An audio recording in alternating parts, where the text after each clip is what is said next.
রবিবার হলে আমার মেয়ের মনটা খুব ভালো থাকে। একটা গ্যাসে কড়া বসিয়ে পরিমাণ মতো তেল দিয়ে কেটে রাখা আলুগুলো হলুদ আর লবণ দিয়ে ভালো করে আলুগুলোকে ভেজে নিয়েছি।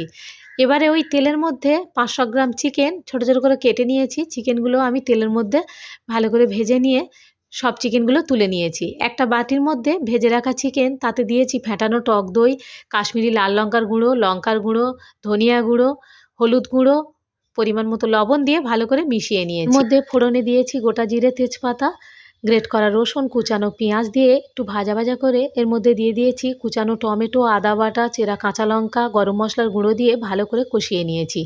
মশলার মধ্যে যখন তেল ছেড়ে গেছে তখনই ভেজে রাখা আলু আর মাংসটা দিয়ে ভালো করে কষিয়ে গ্যাসের ফ্লেমটা লোতে রেখে ঢাকা দিয়ে দিয়েছি।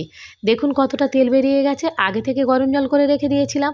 গরম জলটা দিয়ে ঢাকা দিয়ে এটাকে হতে দেব। মাংস থেকে ঢাকাটা খুলে নাড়াচাড়া করেছি, অমনি আমার মেয়ে বাটি নিয়ে চলে এলো মাংস খাবে বলে।